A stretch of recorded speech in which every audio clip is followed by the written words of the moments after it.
Hello and welcome. What are you doing over there, camera? Well, this ain't a technical tries video. You wanted to show the audience what you got in your background here. No, you wanted me to show Yeah. people what I've all got as part of this collection back here. And that was a good idea, Tank. Of course I always have good ideas. Well, sometimes. Now back to him. I'm a bit amped up because we're filming this after I finished that C4 drink that we filmed that I filmed earlier. So Give that a watch. yeah. Spoiler alert, not in the video. I don't mention it in the video, but the more I drank that, the more it started to taste like bubble gum. So anyway, let's start over here, since this is one of the areas you probably don't see very much. We've got a plush of Umaru-chan from the series Himoto Umaru-chan. She is my spirit animal. I relate to her quite a bit. But then we've got Retgar from the Transformers animated toy line. The character is voiced by Weird Al Yankovic. I love his parody songs and a lot of his original songs. His original songs are probably better than his parodies. Yeah, they're all pretty good. We've got a Kirby from the entry grade Bandai line. If you've seen my model kit video of this, you know that there's actually a neat quirk inside of this. He's got some food. Hey, the guy gets hungry. Some clever gimmicking. We've got a Metroid from the World of Nintendo toy line. We've got an Ultraman Neos from some line. We've got Shin Godzilla from the early Playmates release. And that head sculpt is absolutely dumb. Yes, it is. One moment. Let's just kind of try to zoom in on him so y'all can see what the heck we're talking about. Look at that. It looks a bit more funky from like the side. Look at how flat that is by comparison. Yep. And since we're already zoomed in the very back there, we've got a Christmas-themed Sackboy I got for Christmas one year. And now we'll back it back up. There we go. Next up, we've got Kana from Miss Kobayashi's Dragon Maid in her dragon form, because I find Kana to be an adorable character, and I wanted to get a piece of merchandise of her. But if I felt that if I got one of her in her human child form, that would be a bit creepy. Agreed. So the guy who actually did. Yep. It's a nice figure. Yeah. It's just a figure. Here we've got Skeletor from the Masters of the Universe Origin line of toys. This is actually the first Masters of the Universe toy that I bought. And I went with Skeletor because I like Skeletor. We've got a Mimikyu plush. We've got the Cup Noodles Pumpkin Spice flavor cup as a trophy of me trying that. As well as the Mountain Dew Fruit Quake. These are both really weird items that I tried, and I'm glad I tried them, and I will never try them again. One and done. Next, we've got the Bulldog 3x Spicy wrapper as a trophy of me trying that recently. I'm sorry. That is how I figured out what my absolute limit for spicy was. Now getting it back into place is a bit of a pain. I'll figure that out later. Yep. Anyway, we've got amiibos from the first two Splatoon games. We've got the Inklings from the first game and the Octolings from the second game. Specifically the Octo expansion for that. Behind them we've got a Misdreavus, a Bayonet, and a Duskull. And you could probably figure out a theme for what kind of Pokemon type I like. I make it no secret I'm a ghost lover. I had no comeback. Alright, before we move up to the top stuff, let's finish the stuff that is below the top. And first we're going to go down here where there's a hidden... A Gengar fell over. Oh no.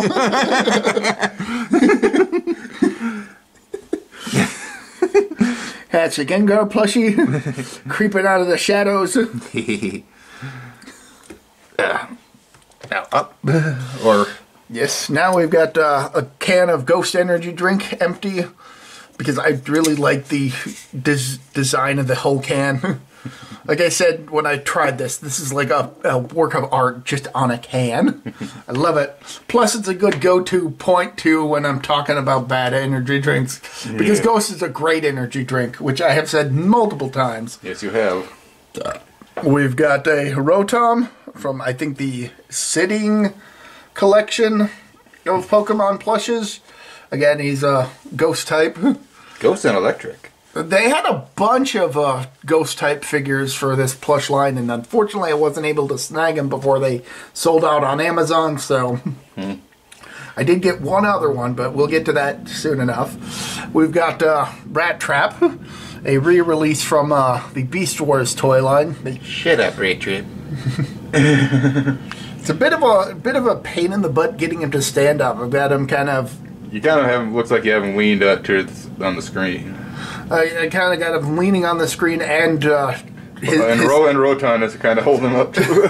Yeah, because I've actually got the tail bent over Rotom's other appendage. So that if the one falls over, they both fall over. Gotta take him down. Let's move over here. This is less stuff here. Keeping on the Ghost Pokemon train, we've got a Sableye here. We've got a Litwick back here. A Marshadow. Yep, that's pretty much. So let's hypothetically, if you were a gym leader, you would be a Ghost type gym leader. Oh hell yeah! I'd probably get my ass kicked, especially if I was in the first generation. But yeah, if somebody comes with a dark, you're kind of screwed. They didn't even have that in first generation. No. If they went with a psychic, I'd be screwed. Yeah. The anime lied. Yeah, they did. The anime lied about Ghost types having an advantage over psychics, at least in the first generation. Yeah. They fixed that for the second. That and Poison type Pokemon had a weakness, and all three of the Ghost types in first generation were all double Poison type. Yeah. Glad they fixed that for Generation 2 onward. Anyway, we've got a Mad Balls Skull Face, I think, from the, I think, first relaunch of the series. This was from like the early 2000s, not the original 80s line. We've got a Angry Video Game Nerd U2's figure. A He-Man, also from the Origins Masters of the Universe line, as a compliment to Skeletor, even as half of Skeletor's sword, or Skeletor's half of the sword.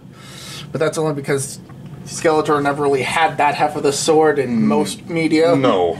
He only pretty much just had a staff. He-Man usually had the whole sword. Right. We've got a plastic skull with a Deadpool mask on it to basically represent Headpool from the comics. Yeah. Originally he was zombie Deadpool, but stuff happened in those comics, and then he just was left as a head. Yeah. We've got an Aaron Yeager from McFarlane Toys. I think I got you that for Christmas. Yes, you did. We've got an Exodia model from Mattel's toy line from like the early 2000s, back when they had that. It's pretty dusty because I've had it for years. Yeah, years. We've got a Figma Mikasa Ackerman from Attack on Titan. We've got a Max Steel, I think Burger King toy or something back there. I got him. Nothing too special about that. I just have it. And behind... underneath Marshadow, we've got a variant of Hoot Loop from Skylanders Swap Force. That was a gift from Brian. So I've kept it. We've got an Akatsuki mask from Naruto. I was trying to think what the heck that was from. I know it was from Naruto, but... hidden in the back there, we've got Devimon. But it's not Lady Devimon. No, I don't have a Lady Devimon. I don't know if they ever made a figure of that. I don't know. I mean, outside of, you know, more adult toys. Yeah. We've got some bottle cork. That has a horsey. I'm not sure what. Maybe a jockey and a horse. Yeah, I don't know what brand of alcohol that might be from. I just thought it looked cool. Yep. Let's see, we've got a Super NES control set box. Apparently this is actually from when I was a kid. This was the box that our original SNES came in. Oh, wow. Yeah. We actually found it on my parents' attic, and I was like, I want that. So it's not a replica. That is the real deal. And we also have, forgot to mention. Yes, we've got a Monica keychain. This was from the early days of Doki Doki Literature Club, and I just wanted to give them money for making such a good game that was free. If you did not know what was going to happen in the game, you were definitely shocked. Also, there's a reason why there's only Monica. Moving on. Before we tackle all this, let's go to the top with these shelves. We've got almost all of these are high-grade model kits. We've got the RX-78-2 Gundam, the gun tank, the gun cannon, all from the original series. We've got an SD cross-silhouette Zaku 2 Char type. We've got a Heavy Arms, Virtue Gundam, Gundam Death Scythe, trying to remember, Dynamis, Gundam Dynamis, Gundam a Wing Gundam, Gundam Exia, Gundam Sandrock, Gundam Curios, and Gundam Shenlong, or Nataku as the pilot is off to call it. I've done videos of all of these over on my model kit channel. We've got the God Gundam, the Nobel Gundam, and the Shining Gundam. All ready to attack. Oh yeah. Again, I've done videos over on my model kit channel of all of these model kits, so you can see them in many more poses. Yes. Very nice collection of Gundams. And that's just part of my collection. I've got a vast collection of, like, pan over to that whole collection. All right, okay, folks. We're not gonna detail all of them, but this is just my collection representing the individual shows in the franchise. So. If you can tell, he is a fan of Gundam.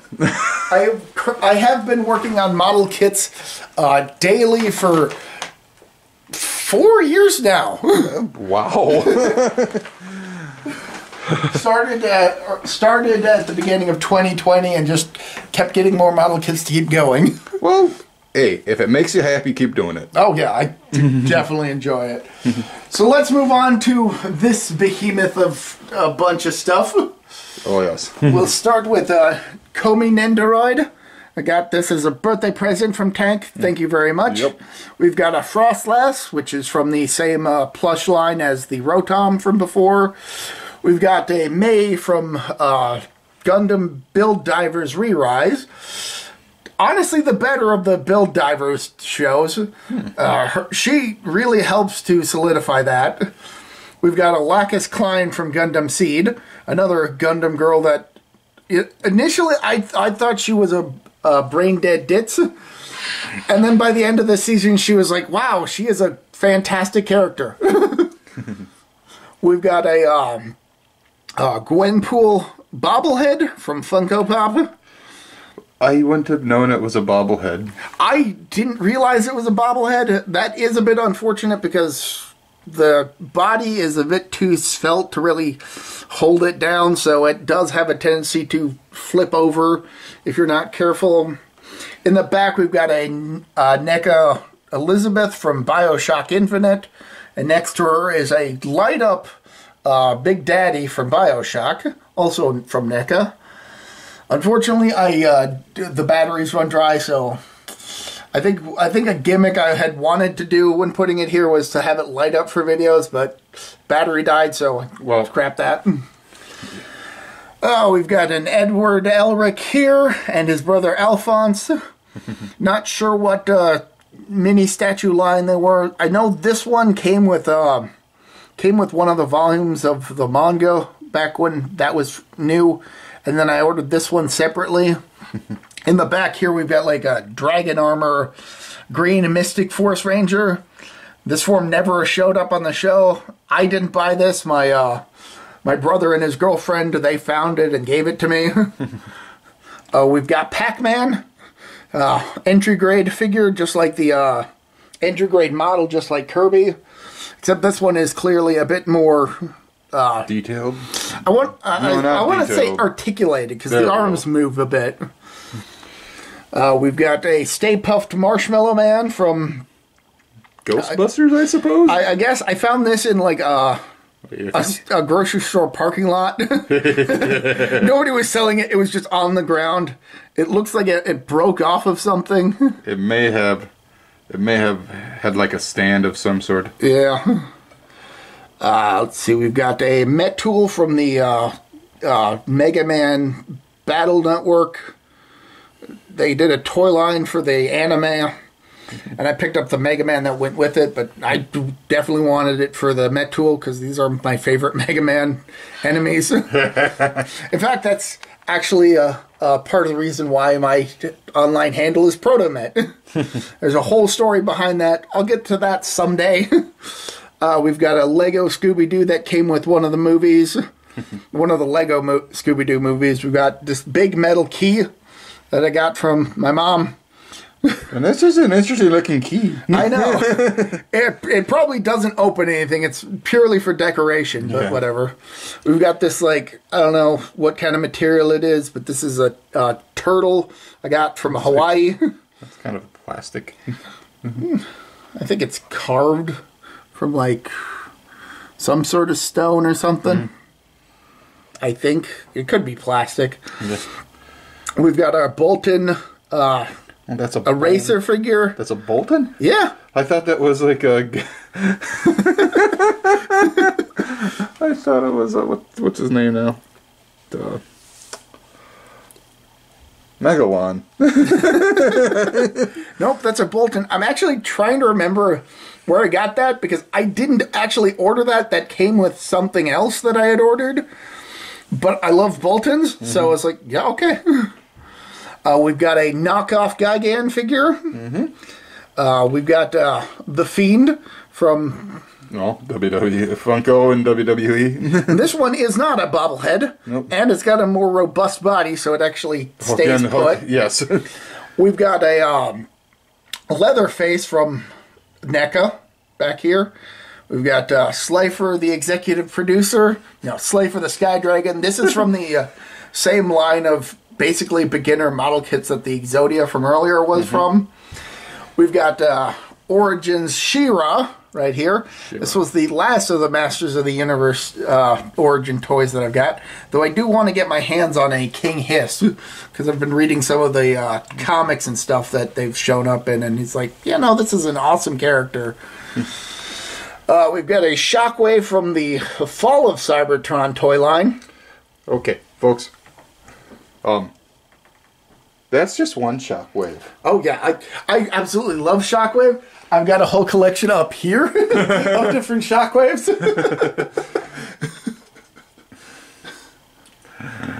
Oh, yeah. There are open spaces for Shockwaves that I don't have, like G1 and Shock Blast from Energon. Okay, now back where we were doing. All right. We've got a knockoff Godzilla figure with its arm broke off. We've got a Dulcim from Street Fighter middle minifig. There's actually 2 stories behind this one. I got it to kind of commemorate me and my brother playing Street Fighter when we were kids in an arcade. And I think it was the first time we had played Street Fighter. I went with Dulcim, he went with Zangief, and I somehow kicked his ass. Which is something I could probably never do ever again because I am not terribly great at fighting games. But I like Dulcim as a character. He stretches. Yes. But the other story behind this minifig is that I actually got this the day that my dad had a stroke, which he thankfully fully recovered from. Yeah. We were incredibly lucky there. So it's a memento of both a fun and tragic memory. So anyway, moving on to Sonic, just kind of shrugging. He's like, yeah, where's my corn chili dog? We've got a golem from the Monster Rancher toy line minifigure. I got that at the time that I was also collecting a bunch of Digimon minifigures, none of which I have on this set, but I've still got a lot of them. Also, there's this fingernail clipping that I'm going to get rid of.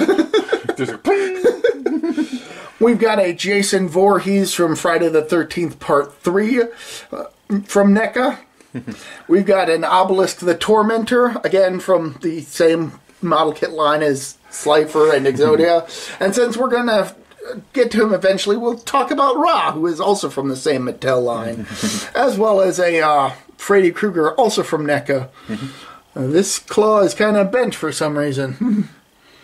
Well, I guess they've been fighting. We've got a Shield Liger from the Zoids Chaotic Century toy line, which was just Zoids over in Japan. This is actually one of the earliest model kits that I've done, and the only one that I still have. Picked that up in the early 2000s while I was still in high school. Wow, that's way back. Let's see, we've got a Metal Earth DeLorean. This is a actual metal model kit that I had to cut out with nippers and had to do a lot of bending to get it into shape, and I am never going to do one of these again.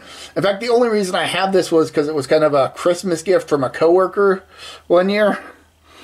I put it together. It's not a Back to the Future DeLorean. It's just a regular DeLorean, but clearly it's supposed to be a Back to the Future inspired.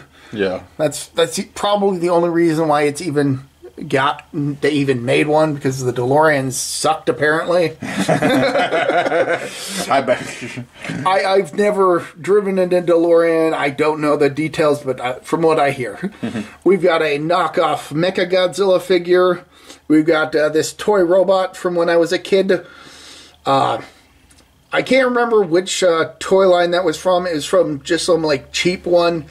I found this. I think somebody found it in my mom's garden. But that is definitely one that I had as a kid. I wish I could get my hands on the full line of these guys, because these were actually kind of cool, even if they did nothing and didn't have any media related to them. Next up, we've got a Deadpool Bob Ross bobblehead from Funko Pop. See, look at that. Look at that body. Look at it. That is a more robust body. This one is less prone to falling over compared to Gwenpool. We've got another carved frog thing. Three-legged frog thing. Again, this one I got from Hawaii. This one I'm pretty sure is made of some variety of wood. We've got a Hordak, also from the Origin Masters of the Universe line. We've got knockoff Anguirus. We've got a hotel, I think, from the Pokemon Monopoly. We've got one of the California Raisins. We've got a Funko Pop Levi. Yep. From Attack on Titan. This, like the other two Attack on Titan figures we've already showcased, was a Christmas gift from Brian. Yep. And now we got the most recent Christmas gift. We've got Hanji, a Nendoroid, also from Attack on Titan. And behind her is this Nissan Hot and Spicy Firewalk Molten Chili Chicken lid as a trophy of the fact that I survived it. That, compared to the things you've recently done, that thing was probably tame compared. We've got a Haseo figure from the Dot Hack GU games. I got this for pre-ordering. I want to say I got it for pre-ordering the first of the games for the PS2. I barely played those games, to be honest. But that's just because I haven't gotten around to playing them. I hear they're really good. Now we've got a quartet of Haros from... So many Haros. Haropla! We've got the green one from the original Mobile Suit Gundam, representing the Universal Century timeline. We've got an orange one representing the Gundam 00 timeline. We've got a pink one representing the Seed timeline, as well as a red one, which I got because I didn't realize they had already done the pink one. But this one is from Seed Destiny, and both of them are quite mouthy compared to other Haros. Chatty or not very chatty? Oh, they are constantly snarking. Usually for no reason. Let's see, we've got a Dry Bones from a recent Super Mario Brothers toy line. We've got a Boo to go along with it. We've got a Dry Piranha plant. I don't actually know what this is called. I couldn't remember offhand. Well, it's pretty much a skull. Well, no, it's a piranha plant. Well, I know, but you know, it's like... But like a bony piranha plant. It actually came with a Mario coin, which if you go right in the back there, you can see, just kind of laying there. Yep. We've got a glow-in-the-dark color change Toxie from a recent Toxic Crusaders toy line. It changes color in sunlight and glows in the dark if you leave it in light long enough to actually allow it to absorb it. I don't think the glow in the dark effect is all that great, but the color change effect is actually pretty good. In fact, before we move on, let's move him over to some sunlight so we can show that off once we get finished. This allows me to shift position so I can get to the last two items up here. We've got a Light Yagami and a Ryuk. Both came as part of the special editions for the original Death Note US DVD releases. I've actually got a whole set of the special edition figures that came with those DVDs. These are just the only two that I could be bothered to bring down here because they're like the main characters. There's like 12 of them total, I think. There was one for each DVD release. I have since replaced those DVDs with the Blu-ray collection. But all right, let's see.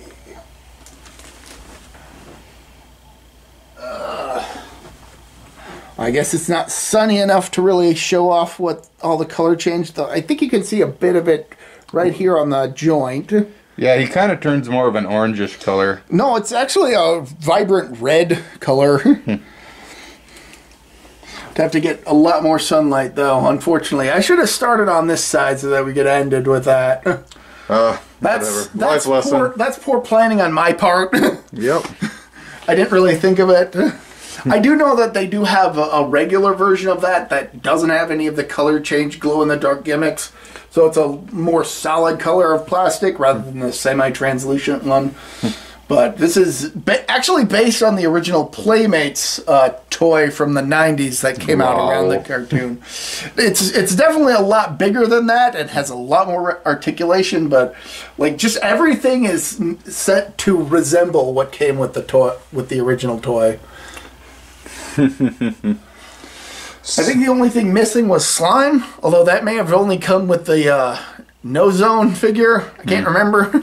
Well, it was pretty much supposed to be snot. No, actually, I think there were... No, actually, now that I'm thinking about it, I think there were actually originally some holes in the mop that you were supposed to pour some slime into. I don't think I ever really figured that out when I was a kid. I think I only figured it out later after not having the toy for like ever.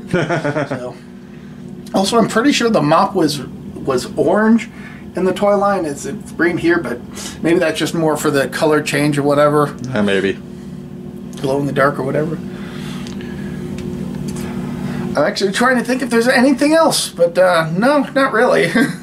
As far as what's here on the set, what you can see, what you can't see. And again, this is just part of my collection of toys and model kits. I've actually got quite a few more all over the place. Yep. But this is mostly the stuff that you see in the video. We could do a whole room thing, but you know what? This was a set. Yes. So hopefully you enjoyed this little behind-the-scenes toy tour for here. And until next time, I'm ProtoMet. See ya.